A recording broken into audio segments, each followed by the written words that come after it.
start. So this is Samach Ruiseshi about Introduction to Architecting Data Solutions.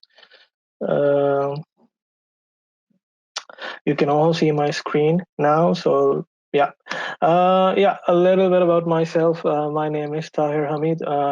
I'm passionate about data. I mostly work with big data. So I've been busy with big data for the past 5, 6, 7 years now. I'm living in Eindhoven right now. I did completed my education in economics and then turned into master's in econometrics and operations research. I completed my study at the Vrije Universiteit in Amsterdam, and then I started working. So in the past, I've worked with Avast.org, Bol.com, EY, Robeco, and now I'm big data team lead at ASML.com. Sorry, ASML. If you would like to keep in touch, you have my email address, and also my LinkedIn profile is here. So I'll be sharing the slides after the webinar. So you will have all the information. So So the agenda for today is basically about introduction to architecting data solutions, and it's really an introduction. It's not going to be a deep dive or something like that. So we'll start with basically types of data projects. I'll be talking about how to basically manage a bit of risk in data projects and what precautionary measures you have to take while developing the architecture for components.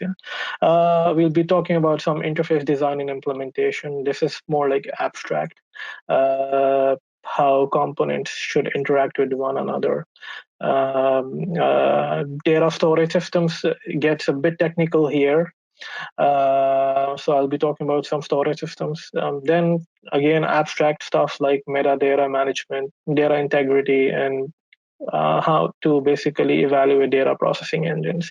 In all these topics, I think the most technical ones are basically the data storage systems and a bit in data processing engines. The rest are just abstract concepts. So I won't be going into technical details because they all depend on the implementation and the use case. But it's still handy to cover these things because they are part of designing the architecture data pipelines. So that's the bunch of topics that we're going to cover today. A bit of introduction. So we see a shift in the data landscape because we are moving from data to big data, and now basically the cloud is also on the rise. So the data architecture is also getting more complicated, and it's no longer the same as it was a couple of years ago. So we are moving from also third-party proprietary software to open source solutions. So previously people used Oracle, Microsoft SQL Server. Now we have a bunch of technologies, NoSQL databases, SQL, Hadoop, Spark, all open source, which can be a maze, difficult to navigate.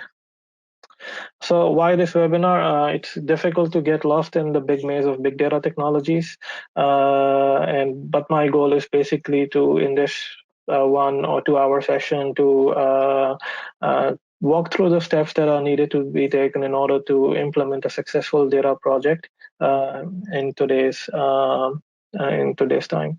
Of course, it's a big topic, so we'll be touching different things briefly and maybe go into details in some other sessions. Okay. So before I start with the going into the details about how to architect something, how to architect a data solution, let's talk about the data solution types, or the types of data solutions basically that we have out there. Normally when people start building, or data architects or data engineers start building solutions, there are 3 types of data application with data solutions. You have data pipelines, you have something data processing, analysis, and application. So